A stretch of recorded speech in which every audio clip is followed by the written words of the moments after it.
তাহলে আজকে এবিটি এর সেকেন্ড স্কুলটা করব। এর আগের দিন করেছিলাম প্রথম স্কুল, যেটা 32 পেজ ছিল। সেকেন্ড স্কুল হচ্ছে তোমার 76 পেজ। তাহলে 76 পেজের ফিজিক্যাল সায়েন্সের যেগুলো কোশ্চেন আছে, কোশ্চেন অ্যান্সার করা যাক। তাহলে তোমরা দেখো, প্রথমে এমসিকিউ, তারপরে এসিকিউ যা আছে পুরোটা করে দিব। তারপরে এইটুকু করা হলে 2 মার্কের 3 মার্কের সবটা আস্তে আস্তে সবটা অ্যান্সার করে দিব আমাদের মাধ্যমিক পরীক্ষার আগেই। তাহলে দেখো, প্রথম কোশ্চেন কী আছে ফিজিক্যাল সায়েন্সের 76 পেজের। কি বলেছে, নিচের কোন জ্বালানিটির সবচেয়ে কম পরিবেশ দূষণ ঘটায়? তাহলে এখানে উত্তর হয়ে যাবে প্রাকৃতিক গ্যাস।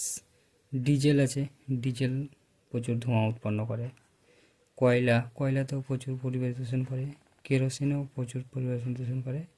এটা যাবে প্রাকৃতিক গ্যাস। তাহলে দ্বিতীয় আনসারটা দেখে নাও।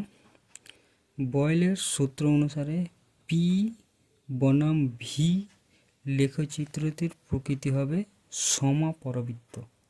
তাহলে পি বনাম ভি যেটা লেখচিত্র আছে সেটা হয়ে যাবে তোমার সমাপরাবৃত্ত। তারপরে দেখো 3 নম্বর কি দিয়েছে, একটি গ্যাসের, তারপরের পেজে, বাষ্প ঘনত্ব 16। তাহলে এসটিপিতে গ্যাসটির 22.4 লিটারের ভর কত হবে? তাহলে এখানে কি বলে দিয়েছে, বাষ্প ঘনত্ব 16 বলেছে। তাহলে বাষ্প ঘনত্ব 16 বললে আণবিক ভর কত হয়? তাহলে বাষ্প ঘনত্ব 16 বললে তার আণবিক ভর সবসময় ডাবল হয়। তাহলে বাষ্প ঘনত্ব কত আছে? 16। তাহলে এর ডাবল কত হয়ে যাবে? 32। তাহলে বাষ্প ঘনত্ব যেটা 32 হয়, তাহলে বাষ্প ঘনত্ব 16 হয়, তাহলে আণবিক ভর কত হবে? 32। তাহলে এই আণবিক ভরটাই হয় তার 1 গ্রাম মোল। তাহলে 1 গ্রাম মোল হয়, তাহলে 32 গ্রাম। তাহলে 32 গ্রাম যেটা পেলাম, তাহলে এসটিপিতে গ্যাসটির 22.4 লিটারের ভর তোমার আণবিক ভরটাই হয়। তাহলে এখানে আণবিক ভর কত পেয়েছি? 32 পেয়েছি। তাহলে এটা হয়ে যাবে তোমার 32 গ্রাম অ্যান্সার।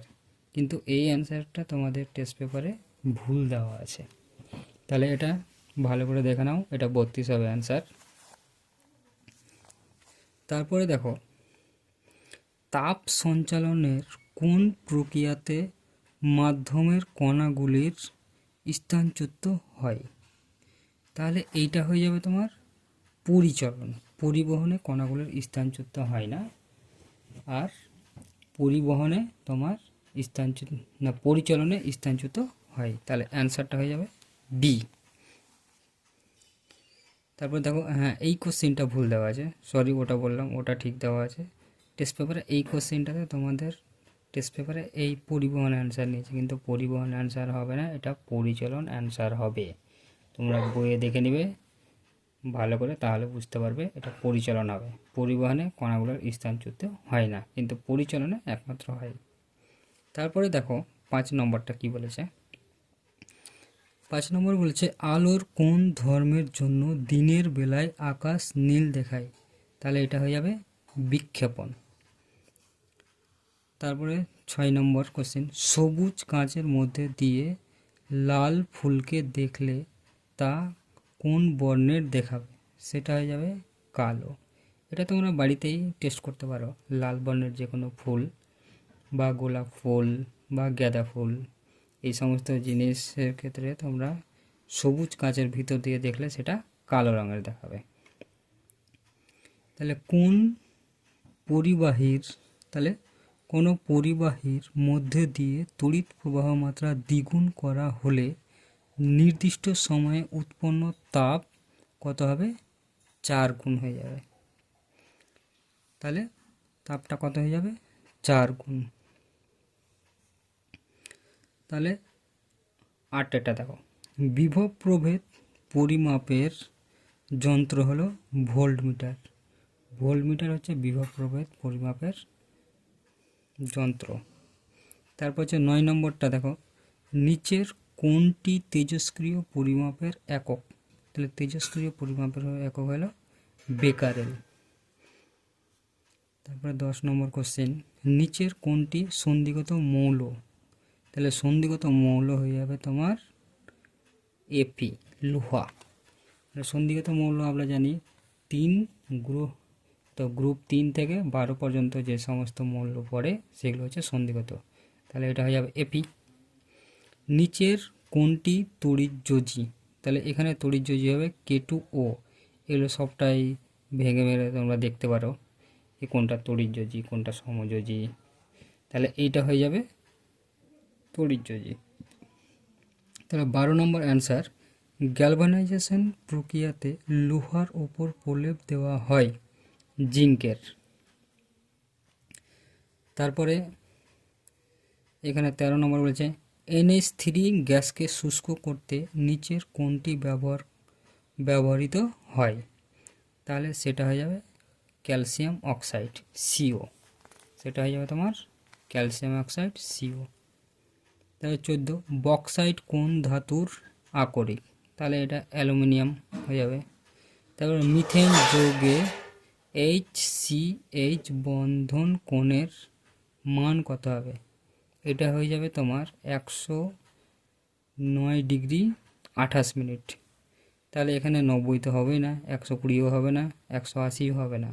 তাহলে মিথেনে এখানে হয়, এখানে তোমার 109 ডিগ্রি শুধু দিয়েছে, 28 মিনিট ছুটে গেছে। তাহলে অ্যাপ্রোক্স অ্যান্সারটা আমরা এটাই নেব, যেহেতু এগুলো ধারের কাছেই নেই।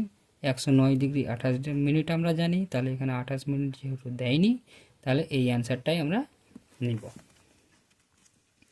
তারপরে দেখো এই অ্যান্সারগুলো হচ্ছে মেন, মানে এগুলো তোমাদের, ওগুলো তো সবটাই দেওয়াই আছে MCQগুলো অ্যান্সার। তাহলে এই যে এই কোশ্চেনটি SCQ যেগুলো আছে এগুলো তোমাদের ভালোভাবে করতে হবে।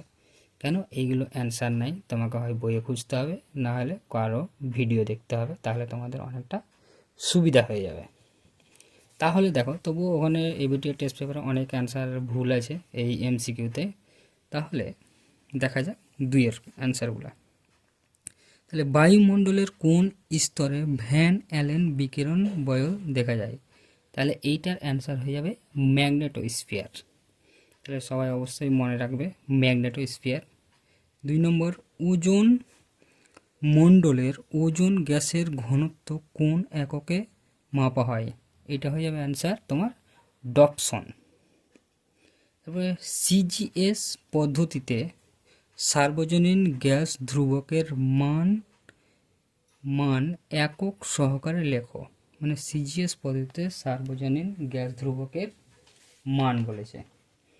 তাহলে CGS পদ্ধতিতে সার্বজনীন গ্যাস ধ্রুবকের মান তোমার হয়ে যাবে 8 পয়েন্ট, লিখে দিচ্ছি তাহলে তোমাদের সুবিধা হবে। তাহলে সার্বজনীন গ্যাস CGS পদ্ধতিতে হয়ে যাবে তোমার 8.314 into 10⁻7 erg into mole inverse kelvin inverse into. তাহলে এইটা হলো তোমাদের অ্যান্সার, সার্বজনীন গ্যাস ধ্রুবকের এটা একক আর এটা মান CGS পদ্ধতিতে। ব্যাস, তারপরে দেখা যাক, এটা হলো এবার অথবা SI পদ্ধতিতে গ্যাসের প্রমাণ চাপের মান কত? তাহলে SI পদ্ধতিতে গ্যাসের প্রমাণ চাপের মান কত? SI পদ্ধতিতে গ্যাসের প্রমাণ চাপের মান হয়ে যাবে তোমার, এটা দেখে নাও, SI পদ্ধতিতে গ্যাসের প্রমাণ চাপের মান হলো তোমার 101325 নিউটন পার মিটার স্কয়ার। তাহলে এটা হলো তোমাদের অ্যান্সার। SI পদ্ধতিতে কি বলেছে? SI পদ্ধতিতে গ্যাসের প্রমাণ চাপের মান তাহলে তোমরা ভিডিওটা পজ করে অবশ্যই লিখে নেবে খাতায়। তারপরে দেখো এটা হয়ে গেল। তারপর একটি নির্দিষ্ট ভরের গ্যাসের আয়তন ভি হলে উষ্ণতা স্থির রেখে চাপ দ্বিগুণ করলে আয়তন কত হবে? তাহলে এটা দেখো বয়েলের সূত্র আছে। তাহলে বয়েলের সূত্র আমরা কী বলছি, স্থির উষ্ণতায় নির্দিষ্ট ভরের গ্যাসের আয়তন ভি হলে চাপের সঙ্গে কি হয়, ব্যস্ততা পরিবর্তন হয় না। তাহলে বয়েলের সূত্রে আমরা কি পড়েছিলাম, বয়েলের সূত্রে পড়েছিলাম ভি সমানুপাতি 1/p। তাহলে চাপ যদি দ্বিগুণ করে দিই, তাহলে এটার সাথে যেহেতু এটা ব্যস্তানুপাতিক, এটা দ্বিগুণ করলে এটা অর্ধেক হয়ে যাবে, তাহলে আয়তনটা কী হয়ে যাবে, অর্ধেক হয়ে যাবে। তাহলে উত্তরটা হয়ে গেল অর্ধেক। কয় নম্বর, এটা হয়ে গেল। তারপরে দেখো এটা, যদি গামা আর এবং গামা এ যথাক্রমে তরলের প্রকৃত ও আপত প্রসারণ গুণাঙ্ক হয়, তবে এদের মধ্যে কোনটির মান বেশি? তাহলে আমরা জানি প্রকৃত প্রসারণ গুণাঙ্ক কোনটা। প্রকৃত প্রসারণ গুণাঙ্ক হচ্ছে তোমার তরলের আপত প্রসারণ গুণাঙ্ক প্লাস পাত্রের প্রসারণ গুণাঙ্ক। তাহলে তোমার প্রকৃত প্রসারণ গুণাঙ্কটা হয়ে যাবে মান সবচেয়ে বেশি। তাহলে অথবাতে দেখো, কঠিন পদার্থের 3 রকম প্রসারণ গুণাঙ্কের মধ্যে সম্পর্ক লেখো। 3 রকম প্রসারণ গুণাঙ্কের সম্পর্ক। তাহলে আমরা দৈর্ঘ্য যেটা পেয়েছি, দৈর্ঘ্য প্রসারণ গুণাঙ্ক কী দিয়ে, আলফা দিয়ে মাপা হয়। তারপরে ক্ষেত্র প্রসারণ গুণাঙ্ক β/2, আর আয়তন প্রসারণ গুণাঙ্ক γ/3, এটা সমান 1 লিখতে পারো। তাহলে এইটা হয়ে গেল তোমার এই 3টা প্রসারণ গুণাঙ্কের মধ্যে সম্পর্ক, এটাই লিখে দিতে হবে, এটাই চেয়েছে। তাহলে এটা হলো। তারপরে দেখো এখানে একটি অবতল দর্পণের বক্রতা ব্যাসার্ধ কত দিয়ে দিয়েছে, 20 সেমি হলে ফোকাস দূরত্ব কত হবে? তাহলে ফোকাস দূরত্বটা কত হবে, তাহলে এটা কিভাবে বের করব দেখো। তাহলে কি বলেছে, বক্রতা ব্যাসার্ধ আর সমান আমার দেওয়া আছে কত, 20 সেমি, আর ফোকাস দূরত্ব বের করতে বলেছে। তাহলে আমরা একটা সূত্র জানি, আর সমান কি 2f। তাহলে আর সমান 2f জানি, তাহলে আর এর মান এখানে আমরা বসিয়ে দিই। আর এর মান কত আছে, 20 সমান 2f। তাহলে এই দুটা 10 দুগুণে 20, তাহলে এফ সমান কত পেলাম, 10 সেমি। তাহলে অ্যান্সার কত হয়ে যাবে, 10 সেন্টিমিটার। তাহলে ফোকাস দৈর্ঘ্যটা কত হয়ে যাবে, 10 সেমি। তারপরে কি আছে, মায়োপিয়া জনিত ত্রুটি দূর করতে চশমা কী ধরনের লেন্স ব্যবহার করতে হবে চশমায়? তাহলে এখানে মায়োপিয়া হলে সেটা হয়ে যাবে অবতল দর্পণ। তারপর তড়িৎ, এখানে বলেছে লেন্স, তাহলে অবতল লেন্স, অবতল দর্পণ নাম না, অবতল লেন্স। তাহলে তড়িৎচালক বলের মাত্রীয় সংকেত কি? তাহলে তড়িৎচালক বলের মাত্রীয় সংকেতটা হয়ে যাবে তোমার এটা, দেখে না, mL স্কয়ার t ইনভার্স 3 আর হচ্ছে I ইনভার্স 1। তাহলে এইটা তোমার হয়ে গেল তড়িৎচালক বলের মাত্রীয় সংকেত। সবাই লিখলাম পজ করে। তাহলে তড়িৎচালক বলের মাত্রীয় সংকেত লেখা হয়েছে। তারপরে দেখো CFL এর পুরো নাম কি? CFL এর পুরো নাম হচ্ছে কম্প্যাক্ট ফ্লুরোসেন্ট ল্যাম্প। তাহলে আমি লিখে দিচ্ছি, তাহলে তোমাদের সুবিধা হবে। কম্প্যাক্ট, COMPACT, কম্প্যাক্ট ফ্লুরোসেন্ট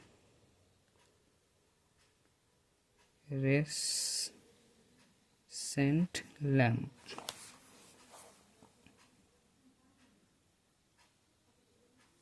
তাহলে এটা, তাহলে কম্প্যাক্ট ফ্লুরোসেন্স ল্যাম্প, CFL এর প্রোনাম। তারপর দেখো ফিউজ তারকে মূল বর্তনীতে কিভাবে সংযুক্ত করা হয়। ফিউজ তারকে সবসময় কি করা হয়, মূল বর্তনীর সাথে শ্রেণী সমবায়ে যুক্ত করা হয়। ফিউজ তারকে সবসময় মূল বর্তনীর সাথে শ্রেণী সমবায়ে যুক্ত করা হয়। ফিউজ তার আর মিটার এই দুটো তোমার শ্রেণী সময়ে, বাকি সব ম্যাক্সিমাম জিনিস সমান্তরাল সমবায়ে যুক্ত করা হয়। এই দুটো তোমাদের মনে রাখলে হবে, আর বাকি যেগুলো আছে সেগুলো সাধারণত সমান্তরাল সমবায়ে হয়। তাহলে দেখো তারপর কি আছে কোশ্চেন, জাপানের হিরোশিমা শহরে যে পারমাণবিক বোমা ফেলা হয়েছিল সেটি কোন ধরনের তেজস্ক্রিয় বিক্রিয়া ঘটেছিল। তাহলে জাপানে যে বোমাটা ফেলা হয়েছিল 6 আগস্ট আর 9 আগস্ট। তাহলে হিরোশিমায় 6 আগস্ট ফেলা হয়েছিল, সেটা হচ্ছে লিটিল বয় নামক একটা বোমা, সেটাতে হচ্ছে নিউক্লিয় বিভাজন। তাহলে পারমাণবিক বোমাতে সবসময় নিউক্লিয় বিভাজন বিক্রিয়া ঘটানো হয়। তাহলে প্রথমটাতে আর কি ব্যবহার করেছে, ইউরেনিয়াম। প্রথম যেটা 6 আগস্ট লিটিল বয় নামক যেটা বোমা ফেলা হয়েছিল সেটা হচ্ছে তোমার ইউরেনিয়াম ব্যবহার করা হয়েছিল। আর 9 আগস্ট যেটা প্লুটোনিয়াম ব্যবহার করা হয়েছিল, যেটা ওটার নাম ছিল 9 আগস্ট যে বমটা ফেলা হয়েছিল তার নাম হয়েছিল ফ্যাট বয়। তারপরে দেখো সত্য না মিথ্যা, তাহলে নিরূপণ করতে বলেছে। ক্ষার ধাতুগুলির অক্সাইডগুলি তীব্র ক্ষারীয় প্রকৃতির, তাহলে এটা সত্য। তাহলে ক্ষার ধাতুর অক্সাইডগুলি তীব্র ক্ষারীয় প্রকৃতির হয়, এটাই হচ্ছে তোমার সত্য। তাহলে 12 নম্বর হচ্ছে পর্যায় সারণীর কোন শ্রেণীতে 3 প্রকারের ভৌত অবস্থার মৌল পাওয়া যায়। এটা হয়ে যাবে তোমার 17 নম্বর শ্রেণী। আধুনিক দীর্ঘ পর্যায় সারণীতে 17 নম্বর শ্রেণীতে অবস্থান করে। সেখানে কঠিনও থাকে, গ্যাসীয় থাকে আর তরলও থাকে, সব ধরনের মৌল থাকে 17 নম্বর শ্রেণীতে। তারপরে হাইড্রোলিক যৌগটির সমযোজী না তড়িৎযোজী।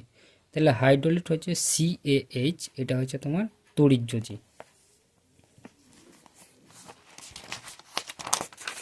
তারপরে আছে ডান দিক বাম দিক। এবার দেখা যাচ্ছে, তাহলে ডান দিক বাম দিকে দেখো, নেসলার বিকারক হচ্ছে K2HgI4, তাহলে এটা হয়ে যাবে তোমার ডি নম্বর। প্রথমটা হয়ে গেল তোমার D number. Well of vitriol, সেটা ওয়েল অফ ভিট্রিয়াল হচ্ছে H2SO4, এটা হয় তোমার সি নম্বর। তারপর লোহার একটি খনিজ হচ্ছে তোমার Fe2, তাহলে লোহার একটা খনিজ হলো তোমার Fe2, বি নম্বর। তারপর হচ্ছে নাইট্রিক অ্যাসিড শনাক্তকরণে ব্যবহৃত যৌগটি হচ্ছে তোমার নাইট্রিক অ্যাসিড শনাক্তকরণে ফেরাস সালফেট, তাহলে এটা হলো তোমার এ। তাহলে আশা করি বুঝে গেছো সবটাই। তারপরে দেখো ফ্যারাডে সমান কত কুলম, 1 ফ্যারাডে সমান কত কুলম। 1 ফ্যারাডে সমান তোমার হচ্ছে দেখো 1 ফ্যারাডে 1F সমান 96,500 কুলম। 1 ফ্যারাডে সমান 96,500 কুলম হচ্ছে তোমার অ্যান্সার। তারপরে একটি মৃদু তড়িৎ বিশ্লেষণের উদাহরণ দাও, সেটা হয়ে যাবে তোমার গ্লুকোজ। তারপরে 2-16 নম্বর হচ্ছে তোমার দাঁতের চিকিৎসায় কোন ধরনের সংকর ধাতু ব্যবহার করা হয়। তাহলে দাঁতের চিকিৎসায় অ্যামালগাম ব্যবহার করা হয়, মানে পারদের একটা উপাদান যেটা থাকবে তার মধ্যে পারদ থাকবে। আর যে কোনো ধাতু সংকরের মধ্যে একটা উপাদান থাকলে কি হয়, একটা উপাদান যদি পারদ থাকে তাকে অ্যামালগাম বলা হয়। তাহলে অ্যামালগাম ব্যবহার করা হয় দন্ত চিকিৎসায়। অ্যালকাইন শ্রেণীর যৌগের সাধারণ সংকেত কি। তাহলে অ্যালকাইন শ্রেণীর যৌগের সাধারণ সংকেত তোমার হয়ে যাবে, দেখো লিখে দিচ্ছি সুবিধা হবে। তাহলে CnH2n -2, এটা হলো তোমার অ্যালকাইন। আর অ্যালকেন কি? অ্যালকেন তোমার দেখে নাও, অ্যালকেন হয়ে যাবে H2n+2। তাহলে অ্যালকাইনে মাইনাস হচ্ছে আর অ্যালকেনে হচ্ছে তোমার এখানে প্লাস। তাহলে অ্যালকিন, তাহলে এখানে যাবে CnH2n। তাহলে এইটা হলো তোমার তিনটার সূত্র। তাহলে তিনটাই মুখস্থ করে দেবে, যে কোনো একটা পড়তে পারে। তাহলে তোমাদের এখানে এটা দেওয়া হয়েছে। তারপরে দেখো অ্যালকাইন হয়ে গেল। তারপরে বলছে একটি সর্বাপেক্ষা ক্ষুদ্র অ্যালকাইনের উদাহরণ দাও। সর্বাপেক্ষা ক্ষুদ্র অ্যালকাইন, অ্যালকাইন মানে কি? কাইন মানে ট্রিপল বন্ড থাকবে। তাহলে কার্বন কার্বন ট্রিপল বন্ড, তাহলে দুটো তো কার্বন লাগবেই, মাস্ট, দুটো কার্বন লাগবেই। তাহলে কাইন, তারপর এখানে 4টা হাত পূরণ করে দাও, একটা হাইড্রোজেন দিয়ে একটা হাইড্রোজেন। তাহলে এটা কি? তাহলে 2টা কার্বন আছে, তারপর ইথ, তাহলে একটা কার্বন থাকলে মিথ, 2টা কার্বন থাকলে ইথ, তাহলে এটা হয়ে যাবে ইথ আইন। তাহলে সবচাইতে ক্ষুদ্রতম অ্যালকাইন হলো তোমার ইথাইন। তাহলে বুঝে গেলে ইথাইন হয়ে গেল। তারপরে 2-18 কি বলেছে? নাম ইউপ্যাক নাম বলেছে। তারপর বলেছে ইউপ্যাক নামটা কি বলেছে? CH3CO CH2 আর CH3। তাহলে এই যে দেখো ইউপ্যাক নাম কেমন করে। তাহলে আগে লিখে নেওয়া যাক কি আছে। CH3CO CH2 CH3। তাহলে এখানে একটা কার্যকরী আছে CO। তাহলে এখানে আমি এই দিক থেকে নামকরণ করবো 1 2 3 4। তাহলে প্রথমে কাজ থাকে নামকরণ, কয়টা কার্বন আছে? তাহলে 1টা 2টো 3টা 4টে। তাহলে কি হলে বিউট, তাহলে লিখে দিলে বিউট প্লাস। এবার কার্যকরী মূলক থাকলে কি থাকে? আন নিয়ে আসতে হয়। সবটাতে সিঙ্গেল বন্ড আছে, তাহলে কার্যকারী মূলক যদি থাকে তাহলে একটা আন নিয়ে আসতে হয়। যদি ডাবল বন্ড থাকে তাহলে এমনি যেগুলোতে যে কার্যকরী মূলক থাকে না থাকে, তাহলে সিঙ্গেল বন্ড যদি থাকে তাহলে কি হতে হয়? এন নিয়ে আসতে হয়, এন। কিন্তু কার্যকরী যদি মূলক থাকে তাহলে আমাকে আন আনতে হয়, সিঙ্গেল বন্ড করে। আর ডাবল বন্ড আর ট্রিপল বন্ডে ইন আর আইন ওগুলো ঠিক থাকে, কিন্তু যখন কার্যকরী মূলক থাকবে তখন অবশ্যই আন আনতে হবে। তাহলে বিউট আন। তারপরে দেখো বিউট আন হয়ে গেল। তারপরে আসবে তোমার কত নম্বর কার্বনে সেটা কার্যকরী মূলক আছে। তাহলে 2 ওন, তাহলে সিও গ্রুপ থাকলে সেটা ওন গ্রুপ হয়ে যায়। তাহলে বিউটান 2 ওন, তাহলে এটার নামকরণ হয়ে যাবে বিউটান 2 ওন। তাহলে এটার নাম হলো তোমার বিউটান 2 ওন। তাহলে বুঝে গেলে নামটা কিভাবে করলাম। তাহলে প্রথমে শব্দমূল, তারপরে প্রথমে উপসর্গ নিতে হয়, উপসর্গ তো এখানে নাই, তাহলে শব্দমূল। তারপরে তোমার সিঙ্গেল বন্ড ডাবল বন্ড আছে কিনা সেটা দেখতে হবে। তারপরে তোমার কার্যকরী মূলক আছে কিনা, তাহলে এটা নাম হলো বিউটান 2 ওন। তারপরে দেখো কি আছে, ইউপ্যাক নাম হয়ে গেলো। তাহলে রেকটিফাইড স্পিরিট কি? তাহলে রেকটিফাইড স্পিরিট কি? তাহলে রেকটিফাইড স্পিরিট হচ্ছে তোমার 95.6% ইথানল ও 4 একটু লিখে দিই তাহলে তোমাদের সুবিধা হবে। তাহলে দেখো রেকটিফাইড স্পিরিট, তাহলে কি বলছে?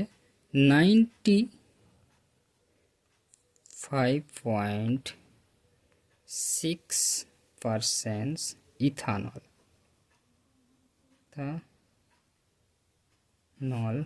ও 4.4% জলের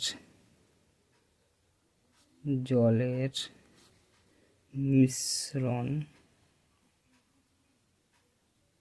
মিশ্রণকে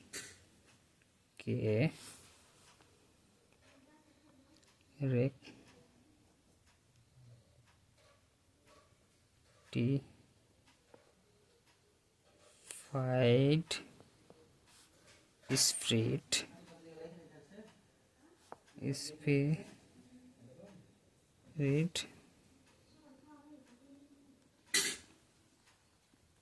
বলা হয়। তাহলে হ্যাঁ, এবার দেখা যাচ্ছে তাহলে 95.6% ইথানল ও 4.4% জলের মিশ্রণকে রেকটিফাইড স্পিরিট বলা হয়। তাহলে এটা স্কুল শেষ হয়ে গেল। ঠিক আছে, স্কুল শেষ হয়ে গেল। তাহলে অবশ্যই তোমরা চ্যানেলটাকে লাইক অ্যান্ড সাবস্ক্রাইব করবে। তাহলে এরপরের স্কুল যেটা আছে অবশ্যই করে দেবো এর পরের দিন। Thank you.